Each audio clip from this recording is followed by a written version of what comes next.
Nos acercamos cada vez más a elecciones presidenciales y sorprende ver la cantidad de candidatos a la presidencia tomando en cuenta la situación económica del Ecuador. Y es que nuestro país lleva arrastrando varios problemas que se han intensificado con la llegada del coronavirus. Por esta razón les hablaré sobre los problemas que deberá enfrentar el próximo presidente. Sin duda algo que nos deja en las condiciones menos favorables es la caída de los precios del petróleo. El Ecuador, al igual que Venezuela, es un país petrolero que ha basado su economía en la explotación de esta materia prima. El problema del petróleo es que su precio es muy variable y basar la economía del país únicamente en este recurso genera una falsa sensación de riqueza. Para ponerlo en contexto, durante el boom petrolero, el país experimentó un aumento significativo de los precios del petróleo, lo que le dio la posibilidad de aumentar el gasto público. Sin embargo, cuando los precios del petróleo cayeron, el Ecuador comenzó a generar más gastos que beneficios. El tamaño del Estado creció tanto hasta el punto en el que el gasto público llegó a representar el 40% del PIB. Se me ocurre un ejemplo para explicar parte de este problema de la forma más sencilla.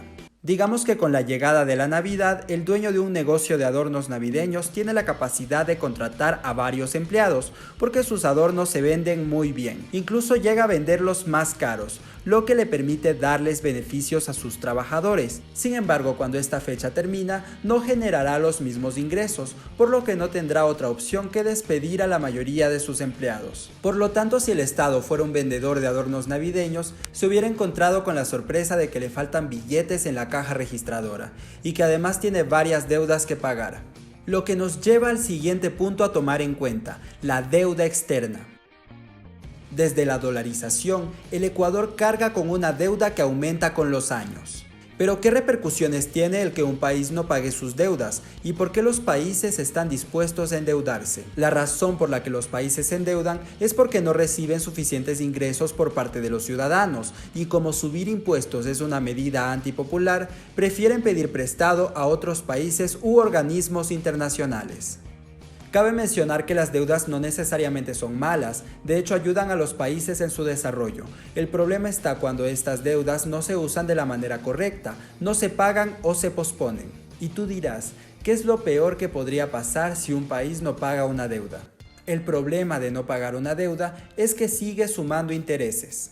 Lo que sucedió con nuestro país es que con la subida de los precios del petróleo, aunque tenía la capacidad de pagar sus deudas, decidió no hacerlo, y cuando los precios bajaron le comenzó a faltar dinero, por lo que recurrió a buscar apoyo en mercados internacionales o países que estén dispuestos a prestarle dinero.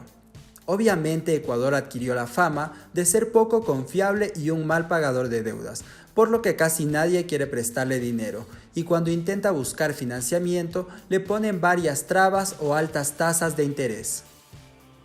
Esto nos lleva a que en la actualidad nuestro riesgo país sea más alto que Argentina, superado únicamente por Venezuela. El riesgo país es un indicador para medir la poca confiabilidad que tiene un país en mercados internacionales.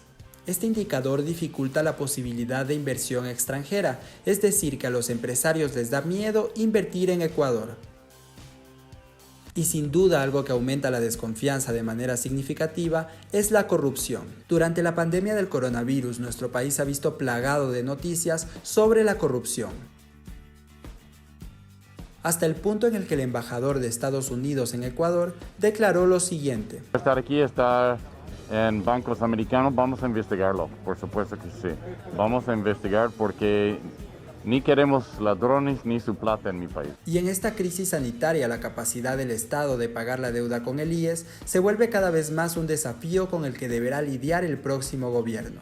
El Estado contribuye con un aproximado de 2.000 millones de dólares al año para mantener a esta institución, algo poco común en los demás países de América Latina, en los que estas contribuciones se realizan por medio de trabajadores o empleadores. Por lo que se abre la posibilidad de una reforma integral que pudiera bajar la edad de jubilación de los afiliados, reducir el tamaño de las pensiones o aumentar el cobro de impuestos. Estos son solo algunos de los desafíos que le esperan al próximo presidente en el año 2021. Independientemente de cuál sea el resultado de las elecciones, los invito a cambiar a nuestro país desde las acciones más pequeñas. Si algo nos ha enseñado esta pandemia, es que la división social y la falta de empatía son de los males más grandes que tiene nuestra sociedad.